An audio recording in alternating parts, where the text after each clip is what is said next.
Hello, Dr. Mark Agresti. Let's talk about Pilar and how we got an adult with post-traumatic stress disorder. It started out when she was a little girl growing up in Oregon. Her mother was a drinker. Her father was a Boeing employee, was very intelligent. He operated a huge machine and built parts, and he was very intelligent.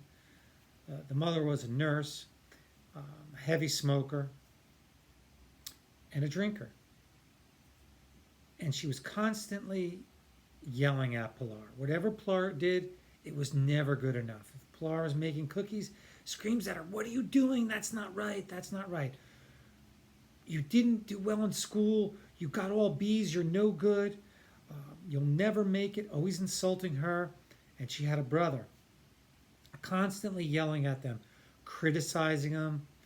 When she started developing, her body says, "You're fat, you're ugly," ridicule the boy, demean them, terrorize them.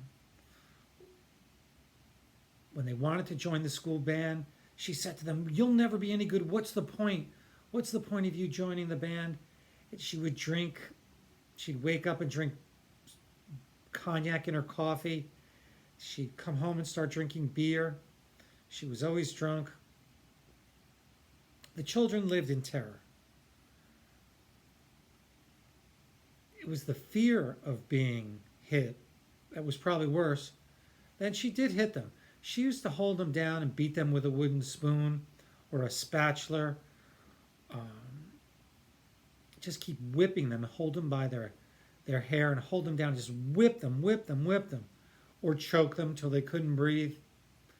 And the worst part for Pilar, her brother was a year younger. She would try and defend him, but she couldn't. But the worst part for her was the father would just sit by and watch and not intervene. So she had this rage towards him. And she watched her brother just get beaten by the mother. She would just hold him down, sit on top of him. She was a large woman. For a woman, she was over 200 pounds. And she'd slap him on the face, back and forth, till his face became bright red. Eventually, the two children ran away at age 13 and stayed away for 3 months.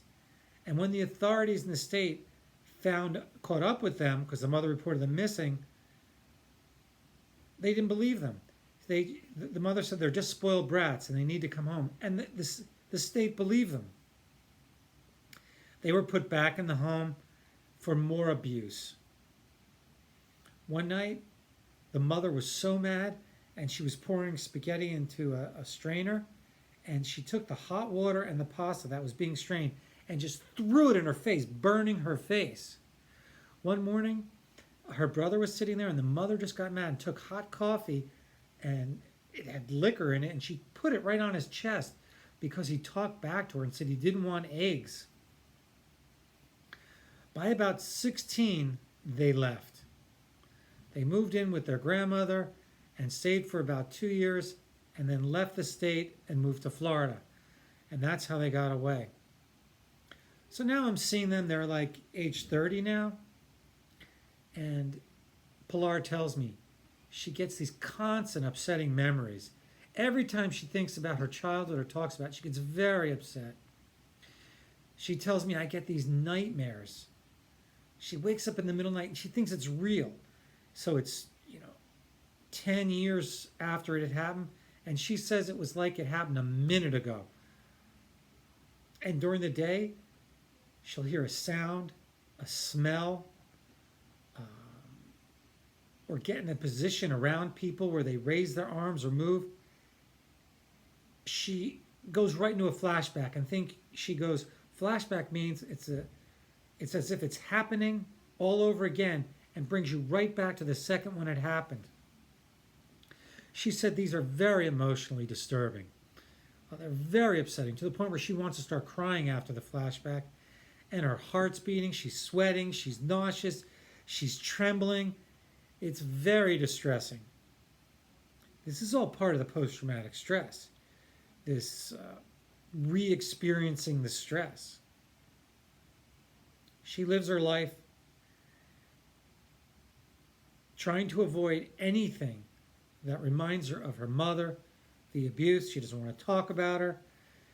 She tries to block out the feelings, the thoughts, the memories, and avoid anything that reminds her of that time when she was being abused by her mother. It's interesting, though, when I talk to her, for such a traumatic thing that happened to her, she really can't remember it so well. It's almost like she's have a brain fog when it comes to her abuse. It's very hard to get her to talk about it.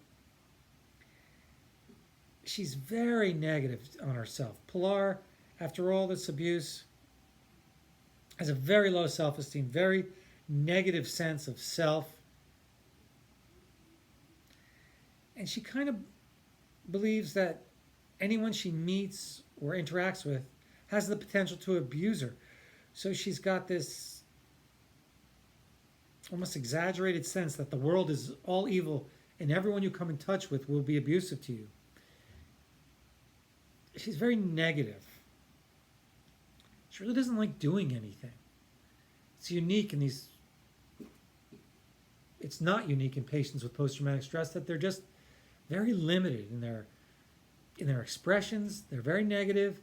They don't really want to do anything. They're very isolated. They live these very lonely lives. And they really can't experience positive anymore. Nothing good comes their way, or there's nothing they really like. Another part of Pilar, she's very irritable. And she can explode to rages for no reason. And she can binge drink, drive dangerously, and get into these very self-destructive behaviors. Talk back to her boss for no reason.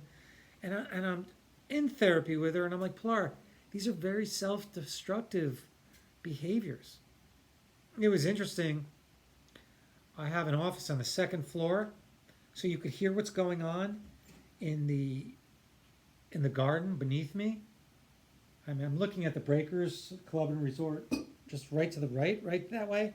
Anyway, the gardeners were chopping down branches, and one hit the ground. She jumped. I thought she was shot or something. I'm like, what happened? She's like, I don't know. I'm just a little jumpy. They're very jumpy.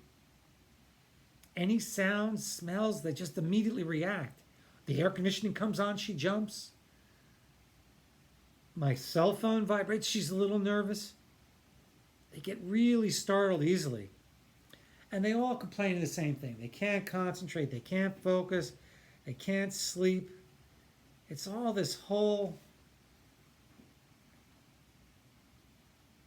constellation of things that go on in post-traumatic stress. And the one major thing I could tell you about people who've been abused and now suffer from post-traumatic stress is they feel they have no life. They have this sense that there's no future and that they'll have no life. I'm working with her, and I've got her on medicines to help with the anxiety, some Klonopin. It's so bad. I've got her on another antidepressant, Zoloft, just to help some of the reactivity, since it does cause some emotional blunting and it sort of calms her down. There are some reports that THC marijuana helps with post-traumatic stress, but mostly it's this therapy, the Klonopin, which is a benzodiazepine, other drugs in that class, like Ativan, Xanax may help, other antidepressants, a lot of the SSRIs, Prozac, Paxil, Zoloft, Celexa, Lexapro, they all can help with some components of the depression and the anxiety. There are some people who suffer from post-traumatic stress who dissociate. One patient recently came in, he says he feels like he's in traffic and the traffic starts moving slowly, and it's like he's hovering above the traffic watching himself. And he's not really there, but he's watching himself. It's called derealization, and he experiences it. And then he experiences depersonalization, where he doesn't even know who he is. He starts questioning, who am I? What am I? Why am I here? Those are other components of post-traumatic stress. I treat a lot of this, and I just had a group of patients come in. And the gestalt, the general feeling you get with these people are numb, damaged,